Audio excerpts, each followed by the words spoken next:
All right, how's it going, gentlemen? Welcome to yet another episode of the world famous Mountaintop Podcast.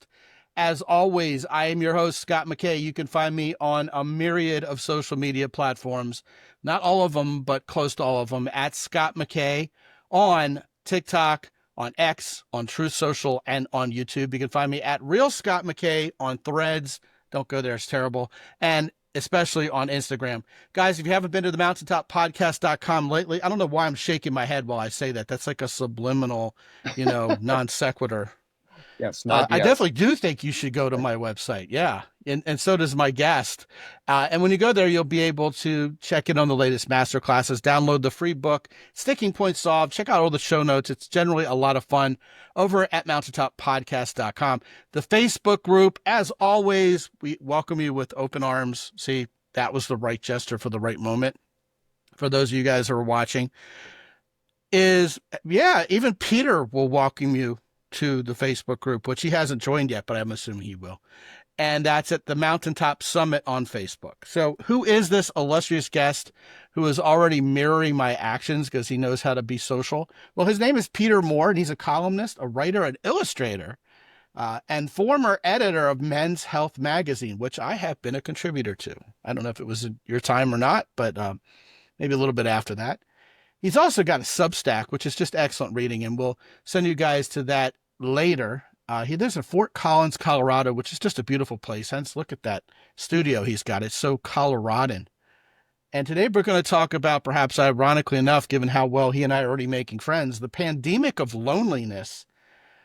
Well, Peter, here's your formal welcome to the show. Thanks for being on, man.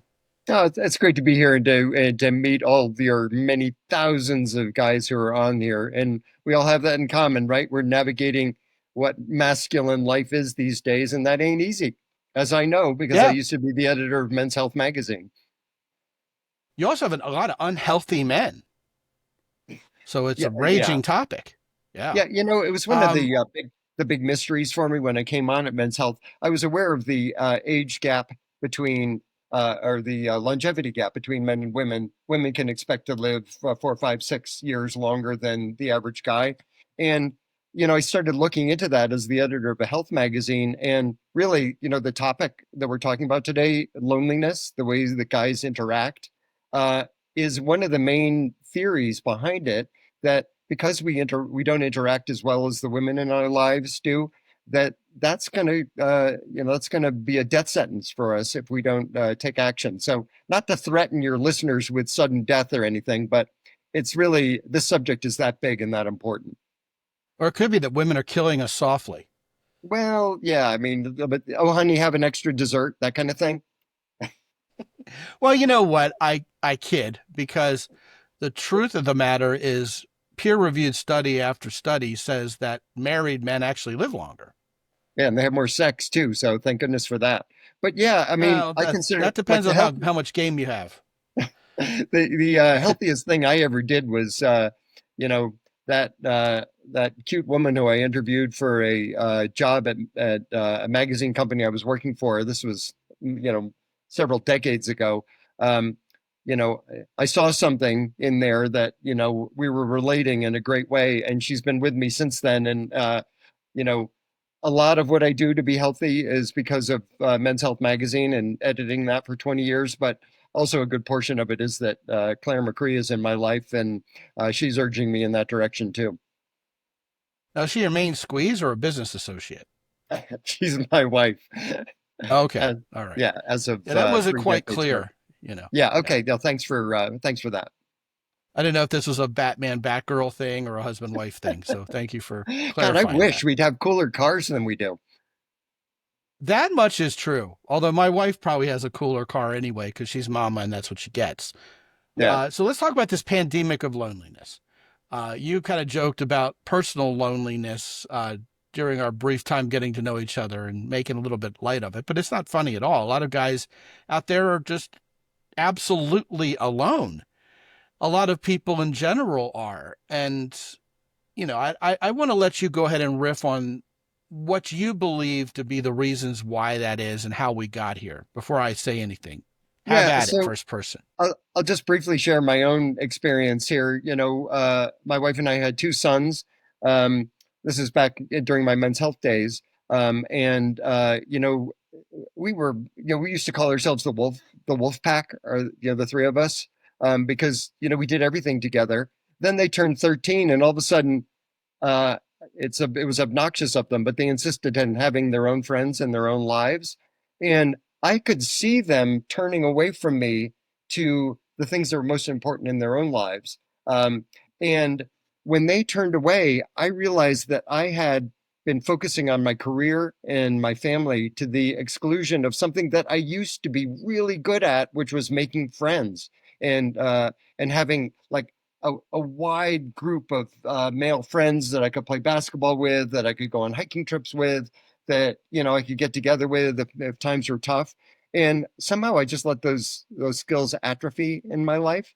And I'm not the only one. I just did a post on my Substack called "The Cure for Loneliness," and one of the stats I came up with when I was working on that post was that as of 20 years ago, more than half of men had five or more what they considered to be close friends. So we're only talking about like the turn of the century here in the year 2000. Fast forward to today, only a quarter of men say they have five close friends. And then as you mentioned, all the medical studies, you line them right up, and guys are walking into an early grave if they let their friend group lapse. And since I had that stark realization that I don't have friends, when my kids were in their early teens, I started developing what I think of as the skills to seek those friends out and make sure I get together with them. And it's there's nothing hard about it. You just have to get over that whole I'm lonely now. Then the next leap can be I deserve to be lonely because I'm a jerk, and who would like me anyway? That's one way that you could go. The other way is, oh, why don't I call up my friend Doug and see if he wants to go out to lunch or go on a bike ride or go on a hike? All that stuff that guys love to do, other guys love to do. So the potential is there, but you have to be the instigator. And that was something I was uncomfortable with before. I'm not uncomfortable with it anymore. You brought up several wonderful points, several of which we have covered on this show, and at least one that we haven't. Uh, I've never heard the angle that it's kind of a self-esteem thing or a self-confidence thing that would prohibit us from picking up the phone and saying, hey, dude, you want to go out and do this? You want to go out and do that? Thinking we'd be rejected by this guy. Like, why would I want to do that? What are you, gay? Are you hitting on me? Why would you want to hang out? It seems like we as guys have this weird aversion to hanging out with other dudes because A, we're afraid we're going to look gay for hitting on them, and B, because I don't, I really rather not. I just want to sit home and drink beer anyway. I mean, you're going to make me go out and do something. That part we've talked about before, but I think we project that feeling onto other guys. It's really our own insecurities. Yeah, and You the other thing I always, think of the natural world is full of solitary males of various species. Every fall, I go up to Rocky Mountain National Park, which is near my house, and yeah, go there for the elk rut. And it's basically a bunch of dude elks like gathering together a group of ladies to have sex with, and I fully support elk in that. But what they're not doing when they're not having sex with the lady elk, they are battling, those great horn antlers clashing together to drive off other males who want to have sex with their lady. Most of us don't really have to worry about that, I hope, anyway. But other guys not being of our elk, right? that that instinct to drive off the other males to compete with them was certainly something I felt in the office, largely a male office at Men's Health. It was like there was a lot of competition going on there for our daily bread. We felt like so there was like you were in your silo, you were trying to do it better than the other guy, and if possible, you could undercut that other guy to get ahead of him. So that whole male competition thing is, I think, it's a real thing. The solitariness of males is a real thing. But I also think that, deep down inside us, we're all marshmallows too. We want to be loved. We want to seek out love. We want to feel like we have a good crowd of friends, to watch the Super Bowl with, or to, you know, Right now, the NBA playoffs are on. Who am I going to watch the big game with? Like all those questions come up. And it's that self-esteem thing is, oh gosh, if I put it out to my friends and ask them if they want to watch the game with me, they might laugh at me. Maybe they don't want to be with me. Maybe they want to be with me for 3 hours, watching basketball, whatever it is. That self-esteem thing can get in the way of the thing we need most in our lives, which is to establish those relationships. And I'm not talking about a romantic relationship here. Just talking about the guys hanging together, and gay guys and straight guys, they all have the same needs for friendships that are outside of a romantic relationship, but are giving them that food of connection that is so critical to how happy we'll be. You think gay guys and straight guys can be friends? I have gay friends, absolutely. I do Yeah, too. no problem there. I mean, it's I like think it's easier now than it was 10 or 15 years ago. for sure. And thank you, society, for making a turn there to just acknowledge that, we're all in this together. So it's sort of like, so I have one wife. That's the way I choose to roll here. But it doesn't mean I can't be friends with heterosexual women. Doesn't mean I'm going to have sex with them. What it means is that we have a connection based on all sorts of things that aren't included in the complication of sex and romance. And I there's a actually have reason 2 why. lesbian friends. They're awesome. Yeah. I don't know if I hang out with It's them like, regularly. yeah, I mean, so you just sweep the whole sex thing off to the side, whoever you like to do it with. We're talking about something very different here, which is who do you have to go to who you can just have a talk or just have a laugh or just have a hamburger? It's Well, I like think all it is those worth things. mentioning. I do think it is worth mentioning that the idea of feeling low self-esteem or like that I'm going to be rejected on the part of men is usually tied to approaching women and asking them out. Mhm. That's the stereotype, that I feel like I'm Right. going to be rejected when I ask a woman out. That's the context you usually hear that sort of talking in. But it's very true that if I'm approaching a guy, I want to make friends with him, I think guys don't give it much thought. We don't really let it weigh on us like, oh gosh, I'm not going to get laid or anything if I don't approach women and get a girl. There's less of a biological need that needs to be fed there on the part of that guy who's looking at it as from a strictly from a pickup artist perspective, right? Uh, Which by the way, we're not around here, but I'm saying salute to the guys who I know feel that way, of which there are legion, okay? But yeah, I mean, it takes something to go and make friends with another guy. Um, I have seen the studies that you cited that talk about how more men have fewer friends. One of them that I saw said the average number of self-described close friends that men have, the average number is 0, which is horrifying, right? And yet, what I do know about how men make acquaintances and turn those acquaintances into friends is they're usually gathering around a common mission or a common purpose or at least a common interest. Like we're all Harley guys. We're all in the volunteer fire department together in this rural community, or we all served in the Marines together, military experiences. Anytime you see movies like American Sniper or watch SEAL Team, all these guys who have been in the trenches together, perhaps literally, they're buddies for life. I mean, you watch the movie 1917, that's about 2 best friends literally in the trenches together. And it's a great movie. You know what I mean? And I think we love those movies as guys, and we kind of long for having this camaraderie that is ride or die. Like, these are my boys, dude. We all want that, but I think if we take it from, I don't know whether this is top down or bottom up, frankly, but if we look at it from the opposite perspective and go, what am I not being a part of?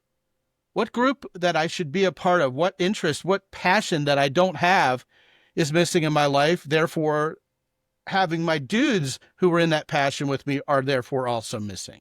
You know what I mean? you know, Like, it's not yeah, like all of us are going to go play for the Indianapolis Colts, or we're going to be in the NBA together or be in a minor league bus, traveling from city to city. I talked to a guy the other day that was his lifestyle for years, and he still talks to all those guys, Bull Durham stuff. A lot of guys just lack that passion and that interest, and they're home playing video games and watching porn and not even getting out of the house, especially post pandemic. And we just don't know anybody because we don't do anything. We just lay around being couch potatoes.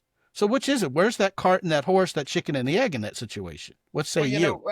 when I moved to Colorado, especially the area in Colorado where I live now, you can't help but see Long's Peak, which is the only 14,000 foot mountain in Rocky Mountain National Park. You can't help see it from everywhere in town here. And as soon as I moved to Fort Collins, I said, I want to go up there, which is appropriate for the Mountaintop podcast.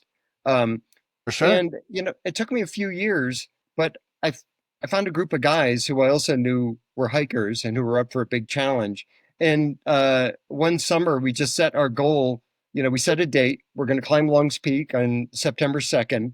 We're going to get in shape for it. We have a mission. We've got this awesome mountain that every year 4 or 5 guys die while trying to climb it. So we were like, how Well, can that's we no way be? to make friends.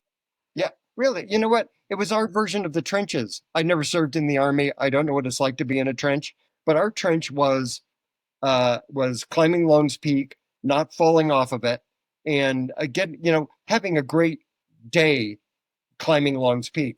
And we made it up there based on all the studying we did in advance mutually to plan the hike, the hikes we did to get in shape for it, and dividing up who's going to carry what, making the reservations that we needed to get into the park, all that stuff. We had a mission there, but the mission was in support of a growing friendship that the three of us had. And just to continue another moment, I remember we were on the side of this sheer cliff going up Long's Peak. And at one point, I came across a boulder that was bigger than a refrigerator that was like across the trail. And I just didn't know how I was going to get up there. Fortunately, my buddies were standing on top of the rock. They had scrambled up it, and they both stuck a hand down for me. I reached up and grabbed them, and they helped me, like, help pull me up that rock. And when I got onto the top, I just looked at the two of them and I said, "You guys are my brothers for life because you helped me over that." And it was a big moment, and they are still good friends, and we still go on hikes together. It's like that kind of um, difficult moment get through with your buddies. It could be, your marriage is failing and they're the ones who talk you through it. It could be that one of your kids is sick, you lose a job. Having your guy friends around to pull you up over that rock is one of the most meaningful things and meaningful relationships you can have in your life. In the first world, it seems like we do live a sanitary culture, relatively speaking.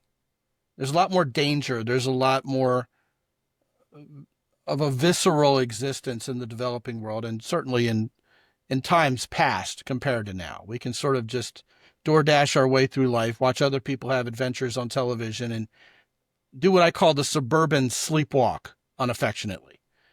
And what that does is I think it breeds people who are entitled and they complain. And everything sucks. And then what we do is we get on social media where we don't have to actually face the people we're criticizing. We can do that from afar. And people just turn into monsters socially. They're just real critical and they hate everything and hate all sorts of things, as a friend of mine used to say, which is Mhm. funny. And this is the habit we get into of being real cynical and being lacking trust for anything because, especially during COVID and we were fed so much by the media and got on social media and the height of misinformation and disinformation. There's even misinformation and disinformation about what the meaning of misinformation and disinformation is at a meta level. It's nuts. And so people nowadays are so afraid of everything that could possibly be hiding behind any bush. Not just women, but men too. We're all scared. We're all cynical, and we're all negative. And that's also another way not to go through life. You know, fat, drunk, and stupid is no way to go through life. Dying is no way to make a living, and being cynical and negative and hateful is also no way to make friends. And then, I don't want to gloss over the advent of virtual reality, literally with the goggles and porn and social media and AI. We got to talk about AI here. And all of that's just replacing real, visceral, face to face humanity. It's even You talk about guys making friends. It's literally replacing sex for a lot of men. And this has got to stop. We've got to snap out of it because none of this, especially when it comes to social media, the internet, and now AI, none of that's a fad. It's not going away. That Pandora's box has long since been open. So how do we fight this? How do we snap out of it? How do we first recognize, hey, you know what, this is going to make us lonelier? And then how do we force ourselves out of this suburban sleepwalk and motivate ourselves? Well, I think it's a self-preservation thing. If you want to look at, what's going to happen to you later on in your life if you are that social loner. I mean, not only you're going to die earlier, but you're going to be, at risk for any of the maladies that, kill us guys, heart attack, stroke. Um, I don't know if you're familiar with the Robert Putnam book, Bowling Alone. It's kind of the classic book on this subject of the epidemic of loneliness. But the point he Yes. makes is that if if you're not putting yourself out there, it's going to induce the spiral that's going to lead to your death. But Well, it's going to let's make not you sedentary too. get all dark about this. It's fun to like. So I bought a e-mountain bike last fall, and I just wrote about this on my Substack, where I was just noticing how laying in that major piece of technology all of a sudden activated this whole group of friends I didn't know who were mountain bikers. So I was, talking to a buddy of mine after church one Sunday, and his eyes were aglow about his mountain bike, which is the reason why I bought it. But then he started inviting me to go with his buddies on these big mountain bike loops that he and his friends were riding. And I don't have a lot of skills as a mountain biker, but I'm developing more. The best thing about it is that piece of technology looped me into a great group of guys who are extremely active, who, every week I have several invites to go on mountain biking trips. And halfway through the trip, we stop at a brewery and have a beer. And hey, how's it going for you? So it's like we've got the activity first. Activity brings the proximity of guys around you. And that proximity means that you're going to be having beer and conversation with guys who you didn't know before. So is that better than sitting at home? Like even as great a game as I've been watching in the NBA playoffs, any game I watch alone, the NBA playoffs is not going to be quite as good as a hike or a mountain bike ride that I take with my buddies. And this whole being focused on our screens, staring at our stupid phones, these things are a barrier between us and the world and the people who we need to be interacting with. And we need to put these suckers down and talk to people. And it's just going to make your life a lot more fun if you do it. Going out and being social is definitely a great step towards building acquaintances and making some friends. I've noticed though that the guys I'm the closest friends with are the same men who were either there for me or vice versa when something major, stressful, uh, or perhaps life threatening was happening. You know, The one of my best male men friends right now is a guy who I met in a grief group. Um, again, my church is a whole thing there too, and a great way for men to become integrated, especially if they're feeling isolated. Um, you know, Pick a church, any church, just as long as you feel good about it. That's all you need to know. But anyway, I was going to a grief group in this church that we joined when we moved to Fort Collins, and there was a guy there who was going through. His mother had Alzheimer's, and he was looking ahead to her end. The same time, right after my own mom died, and the two of us got talking after when the meetings. It led to a very close friendship between the two of us, and it turns out that both of us had worked for the same magazines in New York. And here we were meeting in Fort Collins. So it's like looking at this guy across the room and sympathizing with him. I wouldn't have known anything about him. But it turned out that, as I heard what he was saying and I reacted to it and shared what I was feeling too, it gave us a pretext to move our friendship, out beyond this grief group. And, that was what, 8 years ago now, and I just went out to lunch with him yesterday. So it's that kind of making yourself vulnerable and available and really listening to people as opposed to just being like into what you're feeling, what your problems are, how resentful you are of everything. If you can like discipline yourself to look out, see what other people are feeling, ask them about it. Just shut up and listen when they talk. All of those social skills are super important. I feel like guys, maybe on average, don't have them to the degree that the women in our lives do. But just because you don't have a skill doesn't mean that you can't develop it. If you're like a terrible putter in golf, you're going to practice that. If you are lonely, you need to practice those behaviors, activities that will get you out there in relating to other people. Yeah, I think that's a good word. When stuff gets real in life, people get real. Two Yeah. people who really can't stand each other. And you're seeing this relatively recently. The president, Biden, disclosed that he had cancer, and all the people who had been just shredding him were like, "Oh man, well we didn't want you to get cancer, dude. We didn't want that to happen. We're glad you're not president anymore. But dude, that sucks. We hope you feel better. You know what I mean?" And also when Donald Trump was shot at and someone grazed his ear, one of the first people to say, "Man, that really sucks, man. We're sorry that happened," was Joe Biden. So, I mean, I think people realize as important as things like world peace and the economy and politics and, whether your kid beats mine, on the soccer field or not, there's some weight to that in life. It's the life or death stuff, it's health, it's family. I mean, when that hits a crisis pitch, people get very real and very vulnerable with each other. And it's a shame it has to come to that. It's a shame that something of crisis proportion has to happen before everybody, lets their guard down and says, man, let's just be human with each other. We kind of need each other here. I've always kind of lamented that. I've always wondered how we got there because, again, not to belabor it, but you go to a third world country, you go to a developing country where people, it's very raw. Everybody's in the same somewhat desperate position and they're helping each other through it day to day. And life is a visceral existence minute by minute. Those people are vulnerable and real with each other all the time, unless they're a warring tribe or something. But I mean, we've lost that in this culture. I mean, you look at the greatest generation of all time during World War II, right? I mean, we were all united under the cause of, beating the Nazis and beating the Japanese Empire. And nowadays we go around calling each other Nazis for political fun. I mean, it's just, we've lost that sense of depth as humans and that Viktor Franklian search for meaning that we're all going through together. I think we just whitewash it and go through life thinking, you know, nothing really matters.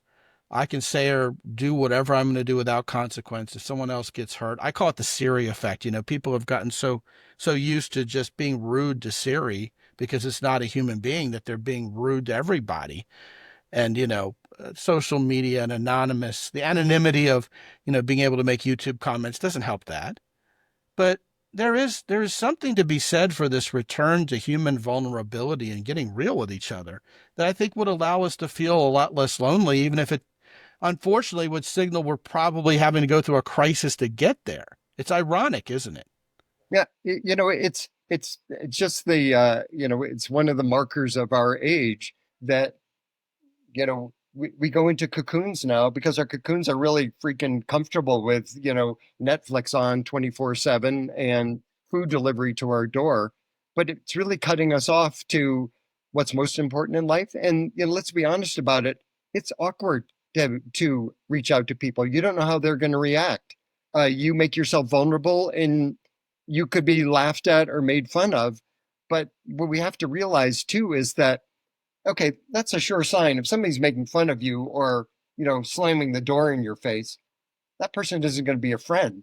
But if we look around, you know, purposefully, look for maybe people who are hurting, people who can help, um, people who see that we're hurting and can help us. I mean, that's where a real relationship is formed.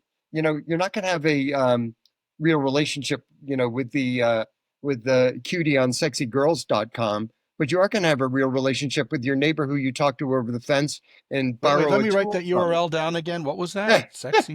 I think I made that up, and it probably exists actually. But Yeah, it yeah, I probably mean, does. so let's keep our focus on the real world. I mean, I'm not ruling out I mean, I like to watch Netflix as much as the next guy, but I don't do it to the exclusion of everything else that's worthwhile and vital in my life. So, Balance. a ski day with my buddy is going to be better than whatever series I'm watching on Netflix. That hut Right. trip I take in the mountains of Colorado is going to be a more intense bonding experience, than I'll ever get, from going doom scrolling on a random morning to see what screwed up thing is happening in the world now. So let's make the circle closer, fill it with human beings, and that's where life is going to find us. About a year ago, I was really on a soapbox about AI and this advent of AI girlfriends and how, you know, if we are indeed created in God's image of having free will, um, it isn't going to be very fulfilling to have something do your bidding because it has to, not because it wants to, whatever that entity is. And, you know, a year later, that's starting to feel like people don't want to hear actors talk. Uh, Chat GPT AI is moving at a feverish rate forward. It's horrifying to me. And I'm getting more and more people who are treating Chat GPT like a rent-a-friend. They're having conversations with Chat GPT. Actually, that was so 6 months ago. Nowadays, I have people who will hire me to be their coach, and they'll just text me what's going on. And then they'll text me their chat sessions with Chat GPT and ask me what I think of the Chat GPT sessions they were having. And I go, somehow this doesn't feel like what I do for a living as a coach. And finally, one day I just said to one of these guys, I said, how many actual friends do you have? You seem to me like a guy who really needs a friend. Well, I need to do all this self work, and you're going to help me with that. And Chat GPT is going to help me with that. And I need to run all this by you before I go out and make friends. I go, well, it seems to me you're treating us like friends. Like you're treating a robot like friends. You're treating your coach like a friend. I mean, yeah, I'm happy to be friendly with you, but I have a purpose. I'm a hired professional in your life. I'm helping you get results. Why don't we flip this script and go out and make some friends and see if it helps you get over some of these things that you're struggling with? And he's like, huh, what a novel idea. I'm like, you know, go figure. I really think there's a danger here that our priorities are going to devolve rather than evolve into thinking this is the way things are done now. Probably we're going to say this is the way because we've been watching Mandalorian instead of going out and making friends. But it seems like this is the new normal. You remember during the pandemic, we were talking about the new normal? The new normal seems like robots are our friends and people are expendable now. People are tools. It's bizarre. Eh, You know, uh, Garbage in, garbage out still Yeah. applies to AI. And just because there's more garbage being fed into that means that there's going to be more garbage coming out of it. We can't mistake things that happen when we open up our computers for personal interactions because most of the times interactions with bots and bots by definition are stupid.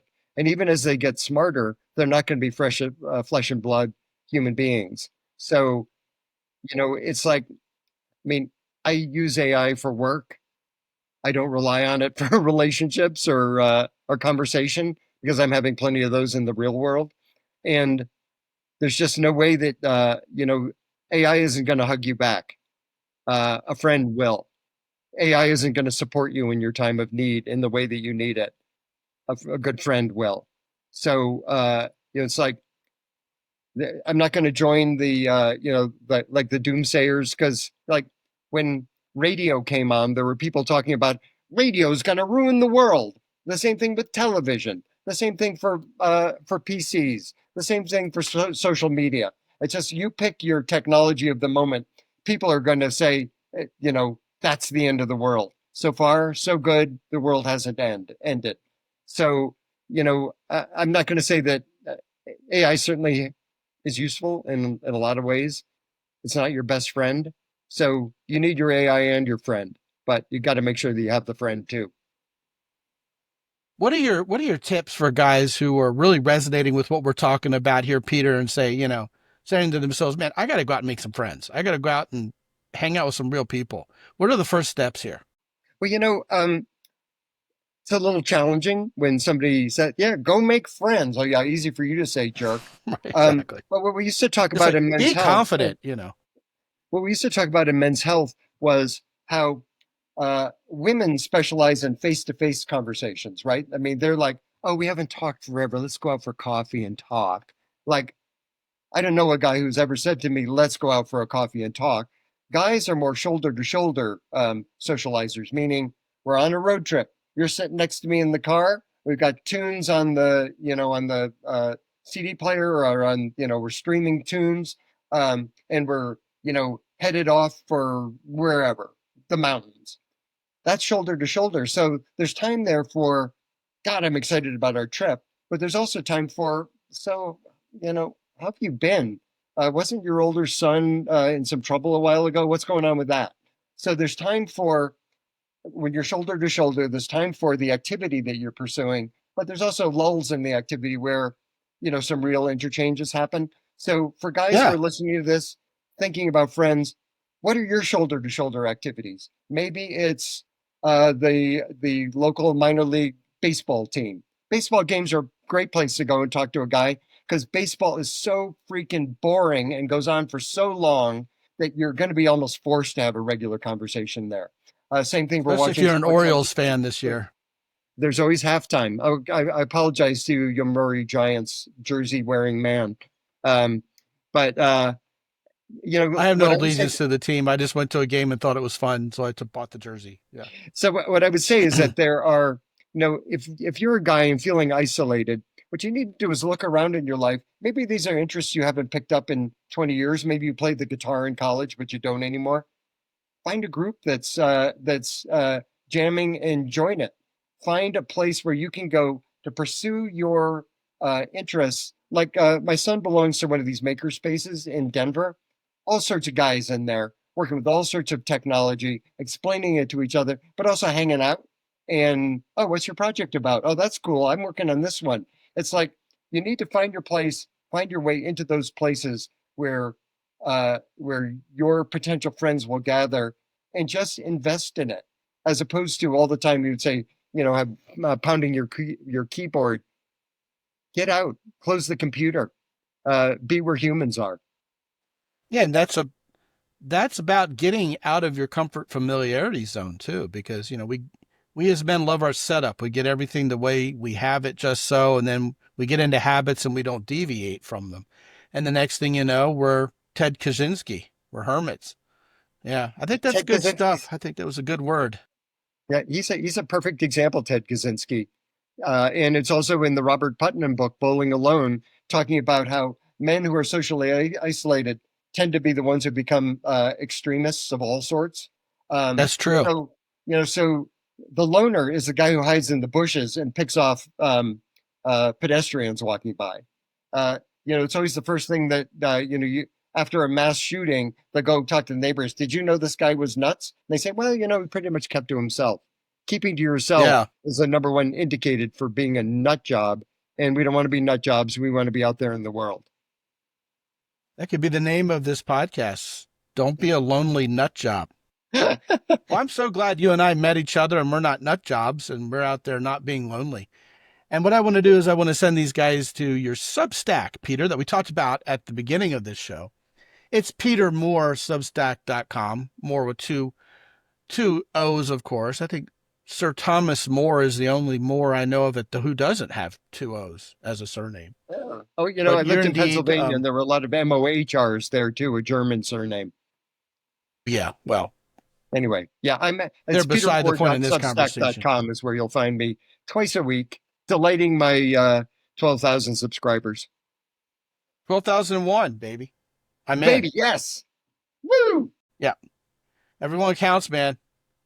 Hey, you froze. You froze giving me one of these. It was kind of a cool moment in the video. It was almost like it was done on purpose to highlight it, like in an anime when they go and they just like Yeah, exactly. Well, freeze I up for a wanted to while. give the full thumbs up time to register. Well, I'm so glad you did. That was very cool, actually. And guys, if you go to mountaintoppodcast.com front slash,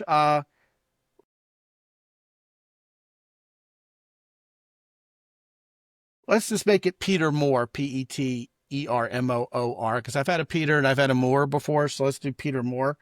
And you'll also go to his Substack if you follow that link, if you're listening along and it's too much to remember, which I don't think it is, but that's what we've been doing for nearly 500 shows. So why stop now?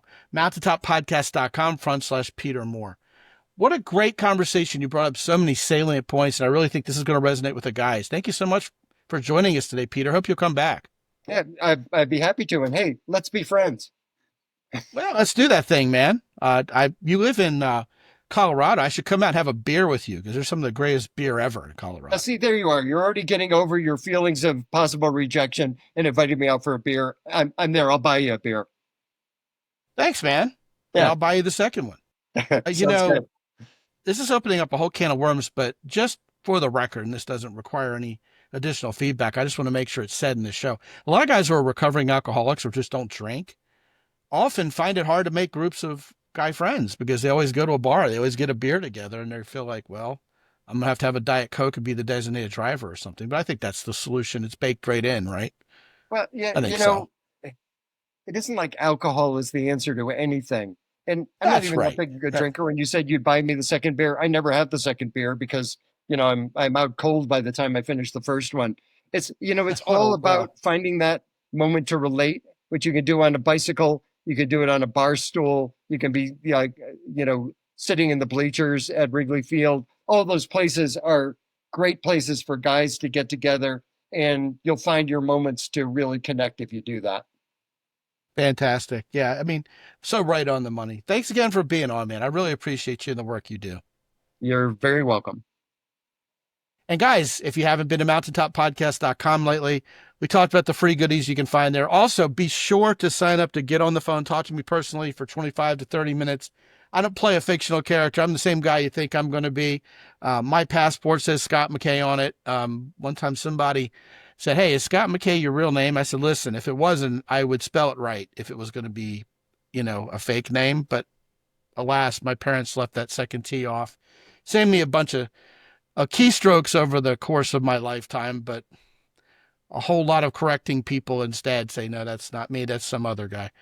But indeed, get on my calendar. Let's talk for 20, 25 minutes. You've got feedback on the show. That's cool. If we want to talk about how to get you a better life with more women in it, more male friends.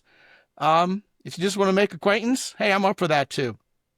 Get on my calendar at mountaintoppodcast.com.